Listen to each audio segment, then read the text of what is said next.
Hey everybody, it's Tommy Respiratory Flux, call me Flux for short, or whatever you want to call me. And in the last episode, we faced moles and bats. And this episode I'm facing fireworks, apparently. Don't know if you can hear that. Doesn't look like it's showing up on my thing. Anyway, it's July 1st. People are... Okay, I don't want to date things, but yeah, people are launching fireworks. Anyway, 4K, Jagged Jewels. Really, I hate that this room is so exposed to outside sounds. It's not good for recording. But, oh well. In any case, you can see that the gimmick, so to speak, of this level is lots of spikes, which doesn't really necessarily fit the cave area, but it doesn't really go against it either, and it kind of fits. But really, the thing with the spikes in this level means there's not necessarily a ton of free space to stand on, so it can be a little bit hectic just trying to, especially if you aren't paying attention to things like that, which I know what you're supposed to. Okay, that was odd. Let's try this again. Hey everybody, this is Somni Respiratory Flux. This level, you have to watch the buttons being pressed by those bat things. They look like bats to me, but they move so fast you can't really tell. Don't try to attack them, they're too far. They're not in your range. You can actually do anything about them. And even when they are like that one, you can't really do anything about them. They're whirling dervishes of death, basically, and you have to do what you can to not get touched by them. That set is a little bit weird to time because the buttons you can kind of see, but it's also... Yeah, I died right at the second puzzle piece, so that's lovely. Here you got this kind of tilting platform that spikes are kind of sliding up and down as the platform, so the column tilts. And now you've got the mega spike things, like, what is this, Super Mario World? I don't know, but you kind of have to really, you can get that without taking a hit, but it just wasn't working, so I just kind of went with what I could. This one is a little easier because you can just sort of roll. Yeah, whew, almost got spiked by that spike there. I would honestly rate this as being about as easy as the last one. 1 and 2 are harder than 3 and 4, but I don't know whether I consider 3 harder than 4 or 4 harder than 3. I generally think I consider this one to be the harder of the two, but as you can see right now, I am not exactly having as bad of a time as I did with it. Really, it's frantic, but there's a... Crap. What the heck? I think I was holding left and that... Well... Yeah, that was the whole level in basically 2 attempts, and... Now I have to do it again because I did a silly thing, and besides, you can also see that that last puzzle piece is kind of jerkishly placed because it is... Okay. I've lost my hover, so I am hoverless. I am a weird Super Mario Sunshine run. God. I am basically just sort of pressing on here. I don't know if I'm actually going to in any kind of position to get through this or not. Once you get to the spikes area, you're getting kind of close to the end of the level. Well, the big spikes area, obviously. The whole level is the spikes area. Not sure why I did that. Also, my life count has been drastically cut by basically this entire world, but especially yesterday's episode. And I honestly don't remember any of the levels in the next few... Okay, like a couple levels in the next few worlds are of a comparable difficulty to what I've been playing the last couple days.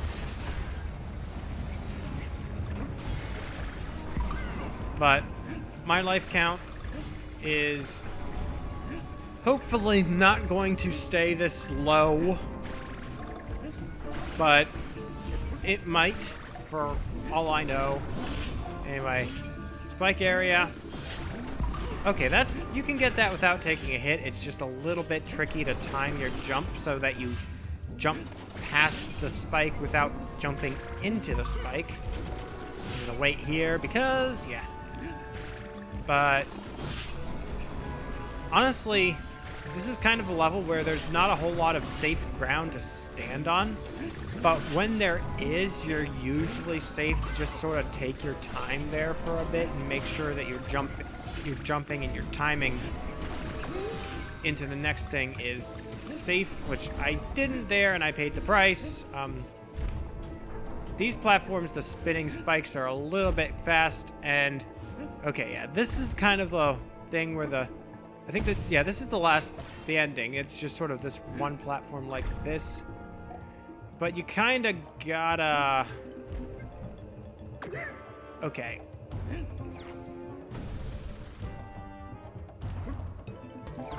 Okay, you can actually jump back to that. I thought you were supposed to jump up into that from below, but I guess you could do that. So that whole last time through that level is kind of unnecessary, but hey, I did it. Yes, I did it. That is not something I should be saying as a Let's Player, because that's the whole point, is that I'm doing it, and I'm supposed to be able to do that. Anyway, we'll be taking on the boss now. For boss, the mole train. Yes. More moles. And also more trains, so... Gotta love that runaway minecart thing for this whole world. And it just sort of continues. And they're loading our stolen bananas into the minecarts. And yes, that tiki, I believe it's a ukulele or a banjo or something, but most definitely not a kazoo. Yeah, we are riding the train. Basically, okay, the moles are gonna throw pickaxes at you. You either jump or duck. I was ducking, but it didn't do the... What the heck? Okay. That was a failure. I think that's the first time I've died to a boss. It won't be the last time, trust me. But yeah, you basically... Okay, really? Basically, you just kind of gotta dodge the pickaxes or whatever those things are that the thing throws at you until the... You kind of gotta wait for the carts to get for your cart to get closer to the other ones.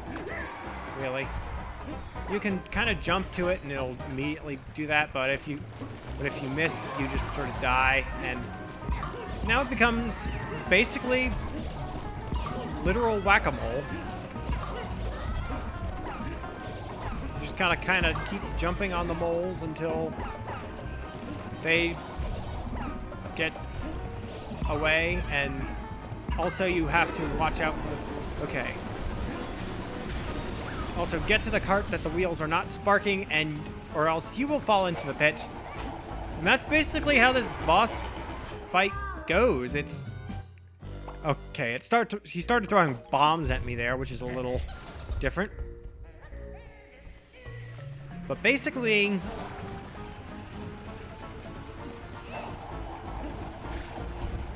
Basically, it's dodging the attacks and waiting for an opportunity to strike, which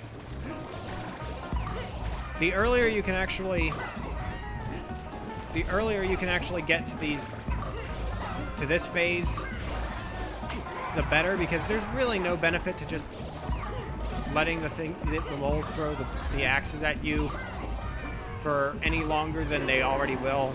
Having hover is much more useful in this fight than in a lot of other boss fights, but you don't always... Okay.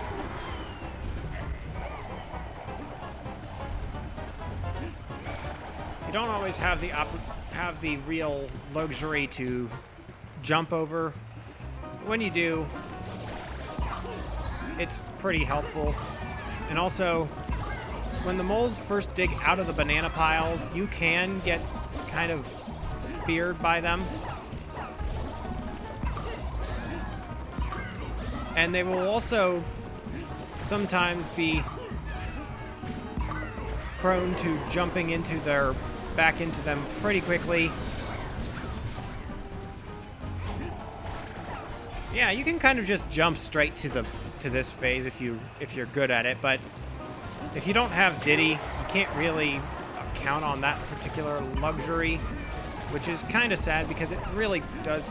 Not quite sure what... Things are going on in this fight that are not supposed to be going on. I did get at least... Really? The moles are... Oh, geez. I did not realize this is even a thing. If you take too long on this phase,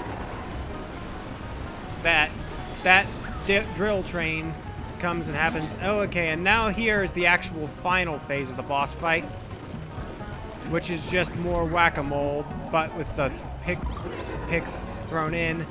But it's also,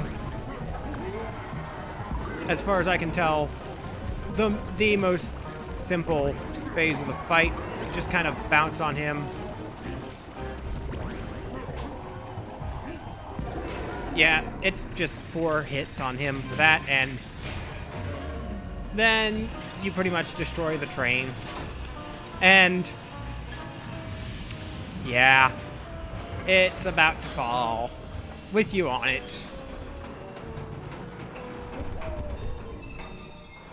Except somehow the brakes kick in right at the end, which doesn't even make sense physically, I guess, but if you really think about it, this train should be falling off the tracks by now.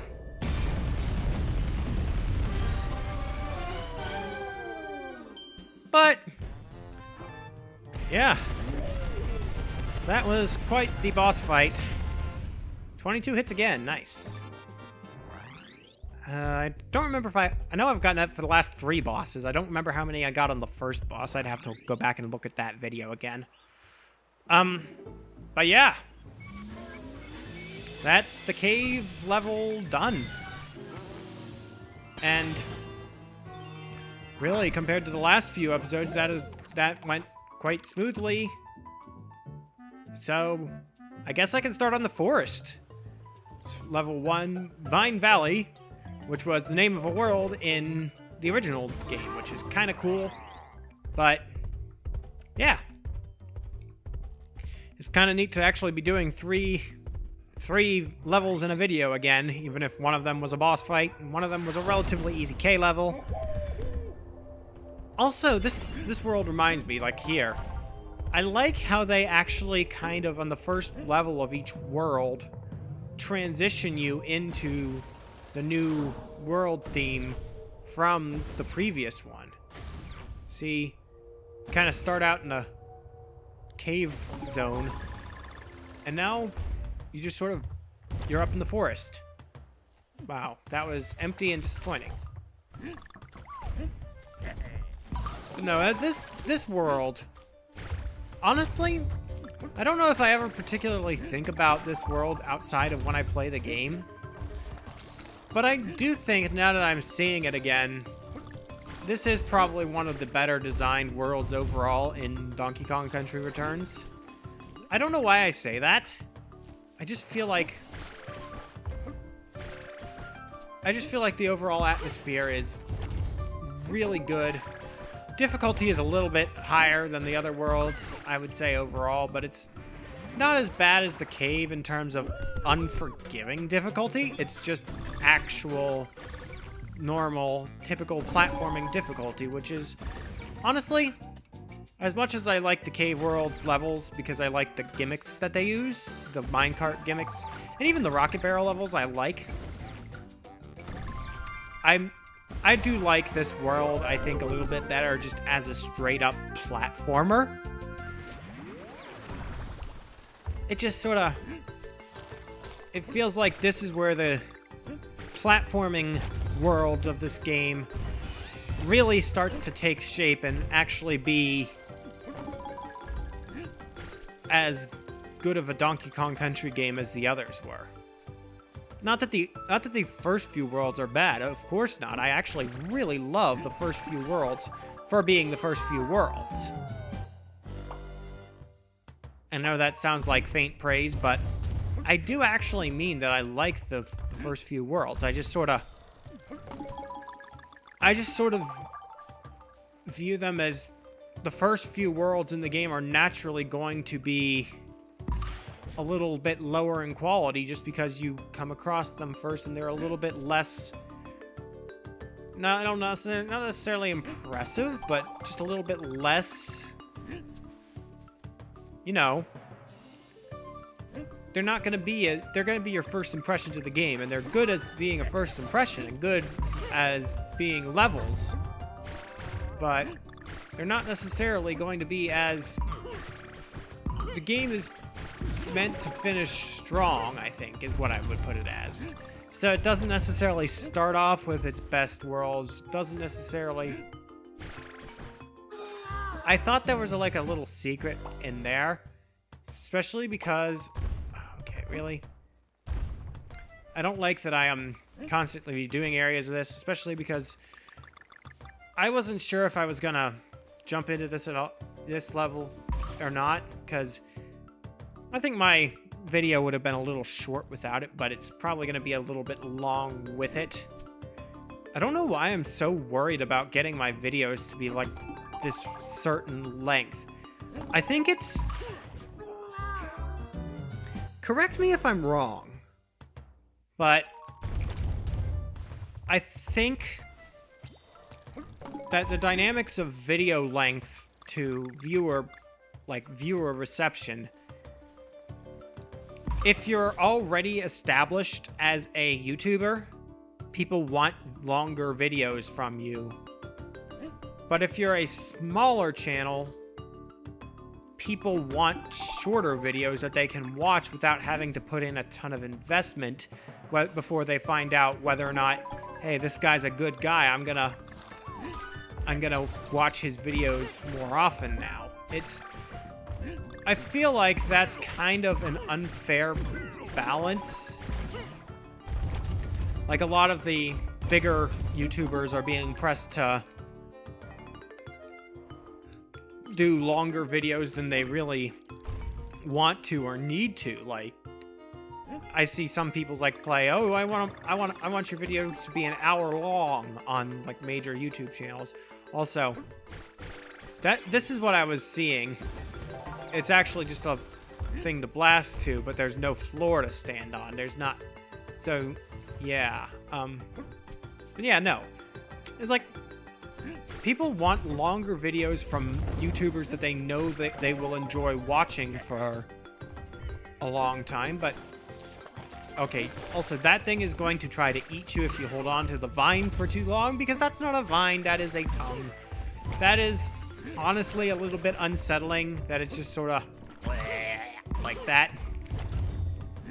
But even, also, I'm glad I actually, like, went to go back for that puzzle piece, because I would have missed that otherwise, but... yeah, see, it's just sort of... your rope gets shorter because... yeah. No, but what I'm just saying is, like, if people know that they like your content and that you're really professional about it and that you're going to stay entertaining for the whole 30 minutes or 40 minutes or whatever, people don't mind those established YouTubers making longer videos.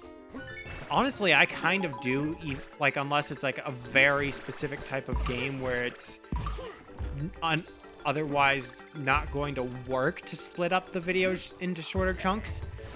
But even with the YouTubers that I love the most and watch the most regularly, I feel like anything that goes too far beyond 20 to 25 minutes is too long.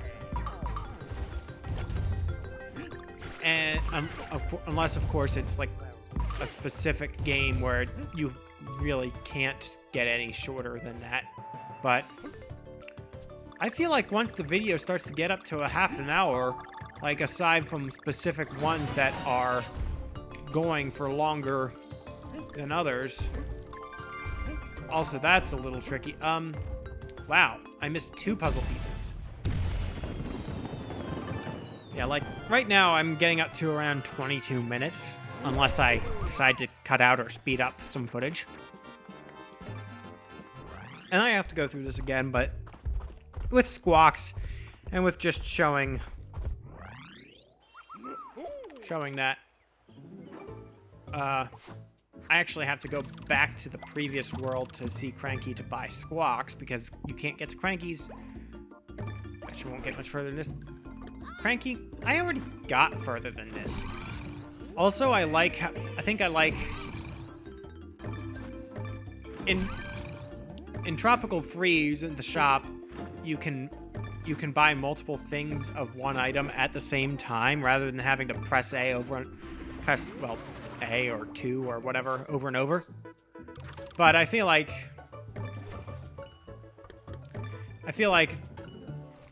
this is a little bit less great in that respect, because you have to do that. Whereas in Tropical Freeze, you could just buy, like, however many you need as long as you've got the coins. But anyway, I'll see you when I get to Squawks to yell at me.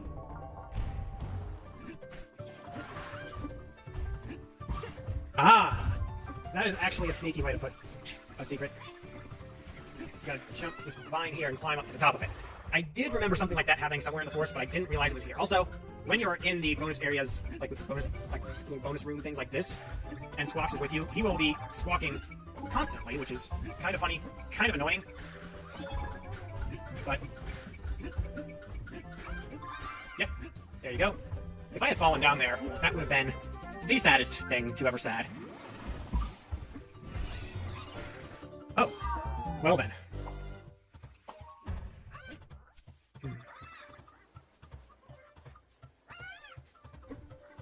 Well then, okay. Okay, that's a little bit... yeah. Well, I know what you're supposed to do now, but, man, did I fail at doing it? Okay, yes, that's what you're supposed to do. Okay, and... okay, I'll meet you at the end of the level. Alright. With that, I say that's about good for today. So, in the next episode, we will go to more levels in the forest world. Respond, vibrate, feedback, resonate, comments below. Tell me what you think. And next time, deeper into the woods. See you then.